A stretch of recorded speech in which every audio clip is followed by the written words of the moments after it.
주택가 골목길에 차 한 대가 들어오고 20분 뒤 내린 남성은 주변을 살피며 이곳저곳을 오갑니다.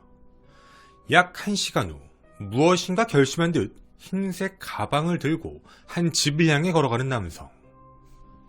2021년 12월 10일 서울 송파구 잠실동 4층 빌라에 침입해 49세 여성과 초등학생 아들을 흉기로 공격해 살해한 남자. 그는 헤어진 전 연인의 집에 침입해 가족들을 살해한 만 25세 피의자 이석준입니다. 검거 직후 애초에 가족들을 노린 게 아니다, 우발적이었다라고 주장하는 이씨. 그런데 익명의 제보자로부터 들은 그날의 진실은 전혀 다른 범행의 계획을 추론케 했습니다. 바로 기다림, 훼손, 그리고 유기까지. 지금부터 세상에 공개되지 않은 이석준의 비밀 계획들을 하나하나 분석해보고자 합니다. 정말 깜짝 놀랐어요. 갑자기 경찰들이 와서 나가보니 계단에 피가... 사건 당일 남편 신 씨는 아내와 전화통화를 하던 도중 초인종 소리를 듣게 됩니다.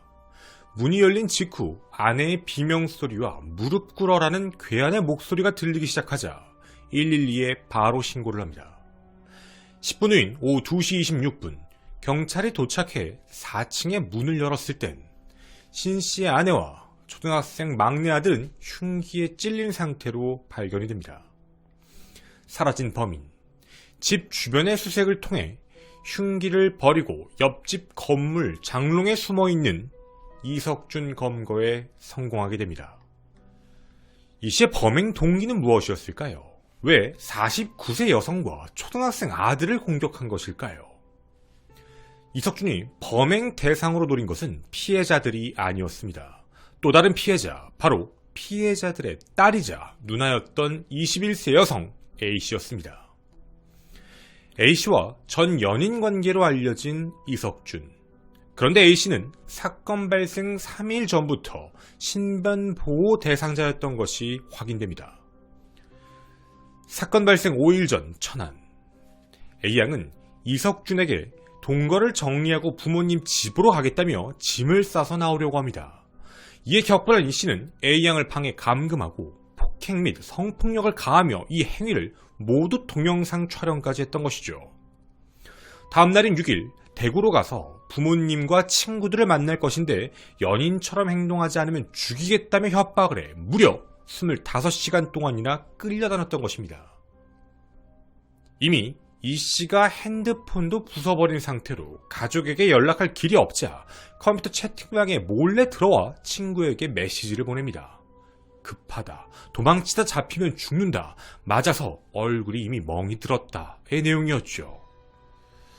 아버지의 연락처를 전달해 대구에서 이미 이석준은 한 차례 검거된 상황이었습니다. 당시 제대로 수사가 되었다면 이 참극을 막을 수 있지 않았을까요? 분명 A씨의 얼굴에 멍자국도 있었으며 감금 폭행 피해를 경찰에게 알렸지만 이석준은 동의하에 한 성관계이며 감금한 일도 없고 동거관계라고 주장을 합니다. 두 사람의 상반된 진술. 경찰은 대구에 와서 이씨의 가족 등을 만난 정황을 고려해 단순 연인들 사이의 문제라 판단하고 이씨를 검거하지 않았습니다. 그로부터 4일 후 끔찍한 범행을, 그것도 가족에게 저지른 것이었죠.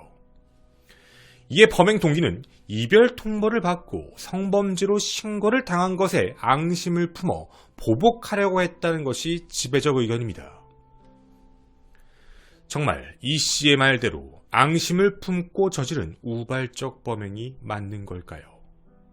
지금부터 그 이 씨의 말도 안 되는 주장에 하나하나 반박해보고자 합니다. 이석준의 범행 계획, 범행 과정입니다. 대구에서 풀려난 직후 12월 7일 대전에서 성범죄 전문 변호사를 만난 것으로 확인이 됩니다. 이후 경찰 조사를 대비하는 모습으로 보이는 상황이죠. 하지만 여의치 않음을 알게 된 이 씨는 다른 계획을 세우게 됩니다. 8일과 9일 친구들에게 연락해 서울에 올라가 지인들을 만나 요리를 해주고 오겠다며 부엌칼과 고기를 써는 칼을 챙긴 이 씨. 여기서 나타나는 첫 번째 계획은 바로 알리바이 관련입니다. 이상할 정도로 자신의 위치와 행적에 대해 주변 지인에게 알리던 상황이었죠. 하지만 실제로 이 씨가 찾아간 곳은 친구가 아닌 A양의 집이었습니다. 이미 A양의 신분증 앞면을 몰래 찍어 보관하던 이 씨는 신분증상 주소를 향해 가봤지만 이사했다는 사실을 알게 됩니다. 주소를 알지 못하자 저지른 두 번째 계획. 이름, 생년월일, 전화번호만 알면 주소는 하루 만에 찾을 수 있다. 바로 텔레그램을 통한 흥신소의 연락, 50만 원을 주고 불과 40분 만에 A양의 주소를 알아내게 됩니다.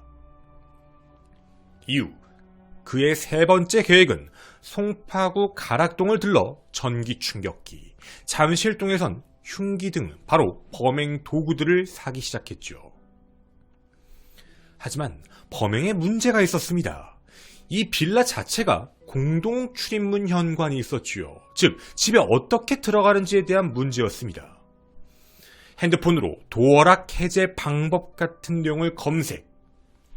결국 이 씨는 차를 그냥 앞에 세운 뒤 빌라 거주자들이 출입하는 걸 엿보며 공동 출입 비밀번호를 알아내게 됩니다. 앞서 봤던 영상에서 이석준은 집을 몰라서 기웃거린 게 아니었던 겁니다. 그럼 왜 바로 들어가지 않았을까요? 누군가를 기다리고 있었습니다. 바로 A양이 집에서 나오는 시간까지 말이죠. 외출하는 걸 확인하자마자 그 길로 집에 침입한 것이었습니다.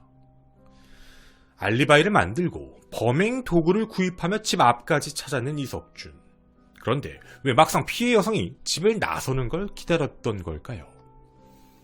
이런 범죄 유형의 대다수는 가족과 피해자를 동일시에 더 큰 고통을 주겠다는 의미로 공격을 가하는 경우가 많습니다. 자신을 피해 여성과 분리시켰다는 분노심에 가족을 공격하며 모든 것을 끝내려고 한 것일까요? 집안 내부에 정확히 몇 명, 누가 있는지 모르는 상황에서 자신이 제압할 수 없다라고 판단하는 범죄자들은 집 안에서 기다린다라는 목적성을 많이 보입니다.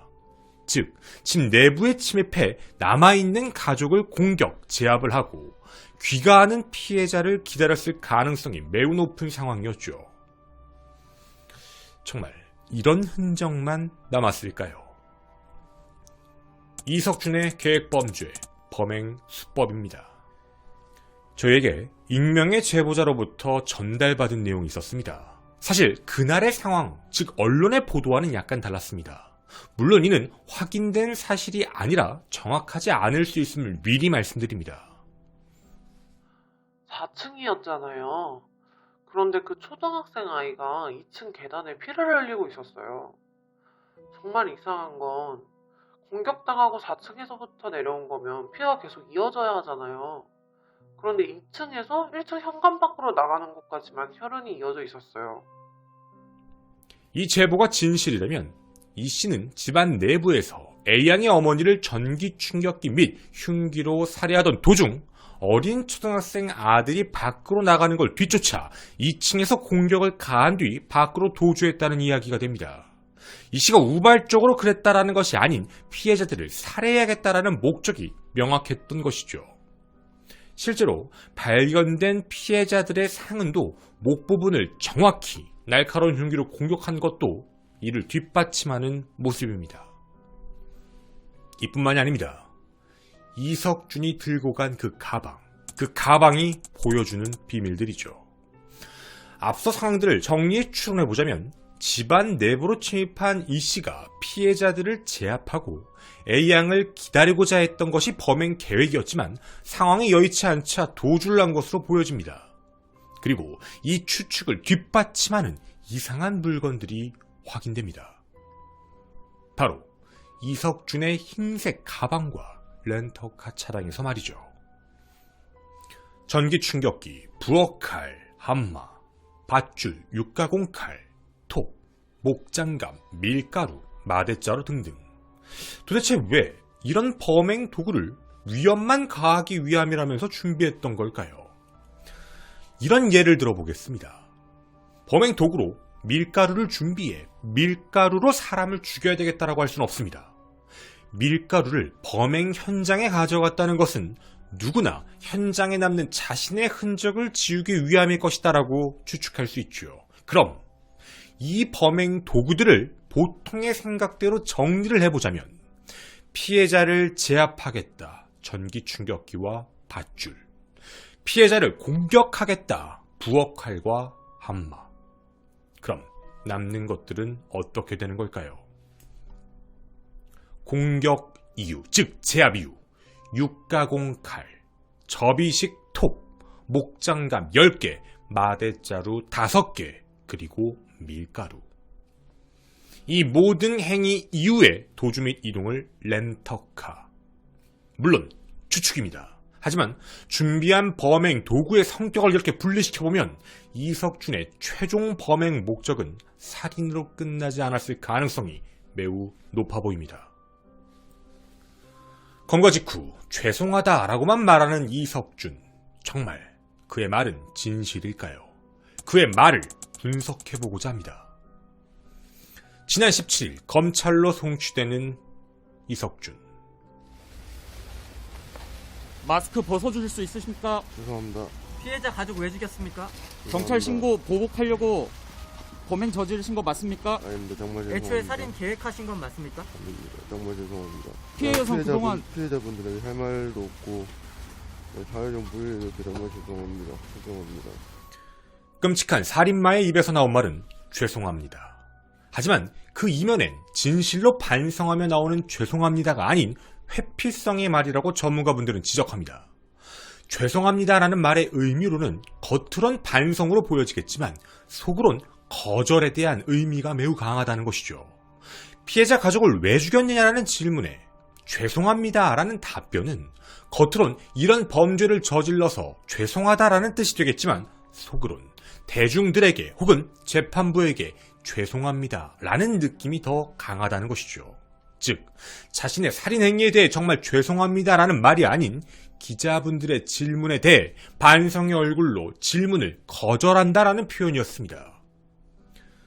집에 어떻게 들어갔냐라는 방법의 질문을 묻는데도 말하기 싫은 내용을 죄송합니다라는 말로 회피를 하고, 세상에 사과하는 모습은 앞으로 벌어질 재판에 유리한 정상을 겨냥한 모습이 매우 강하다는 점이죠. 정말 재판부를 의식한 게 맞는 걸까요? 이석준이 명확하게 답을 하는 부분은 존재합니다. 바로 보복살인과 계획살인에 대한 부분이지요. 이에 대해서 이석준은 정확하게 아닙니다라고 자신의 생각을 전달합니다. 지금 이석준의 머릿속에선 의도한 것이 아니다, 계획한 것도 아니다, 보복행위도 아니다, 그냥 죄송하다. 아무런 이유 없이 우발적으로 무고한 사람을 죽였고 무조건 반성하고 있다라는 이상한 말을 하고 있는 것입니다. 하지만 앞서 보여드린 모든 정황을 살펴보면 그는 절대로 우발적이지 않았고 그 이후의 계획까지도 준비해간 악마입니다. 보복살인, 살인미수, 살인예비, 강간상해, 성폭력 범죄처벌법상 카메라 이용 촬영, 감금 등의 혐의. 피해자 분들에겐 할 말도 없다라는 말을 하는 이석준. 이 말은 할 말이 없는 게 아니라 전할 수 없는 상황입니다. 그가 살인을 저질렀기 때문이죠. 또 사회적 무리를 일으켰다라는 말에서 한 가지가 보여집니다. 평생을 사죄하며 살아가겠다. 살긴 하겠다는 범죄자 살려놔야 할까요? 그가 정말 반성하고 진심으로 솔직하게 얘기하는 게 맞는 걸까요? 이석준의 형량은 어떻게 나올까요? 정말 이번에도 재판부는 어떻게든 사형을 줄 수 없는 이유, 어떻게든 무기징역을 줄 수 없는 이유를 찾아 그에게 감형이라는 또 하나의 자비를 베풀 건가요? 저는 당신이 몰랐던 사건 김원이었습니다. 감사합니다. 이 사건은 끝나지 않았습니다. 현재 이 사건과 관련해서는 더 많은 정보들이 그리고 수사 내용들이 들어가고 있는 것으로 알려져 있고요. 앞서 말씀드린 것 중에 좀 소름이 돋으실 만한 내용이 어떻게 40분 만에 집 주소를 알아낼 수 있었을까에 대한 문제입니다.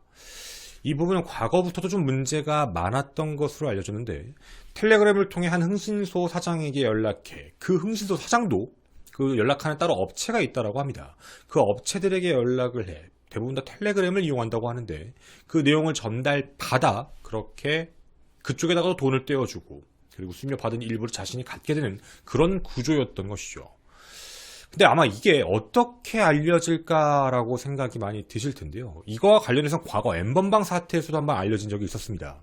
대부분 구청에 근무하거나 혹은 동사무소에 근무하는 공무원을 매수했을 수도 있고 혹은 공무원 근처에 있는 그 일을 대신하고 있는 뭐 공익근무요원들 이런 케이스들도 있고 또 하나 핸드폰 업체와 관련해서도 정보가 넘어가는 경우들도 있다고 합니다. 분명 이 모든 내용들은 법적으로 봤을 때 문제가 심각한 내용인 거죠.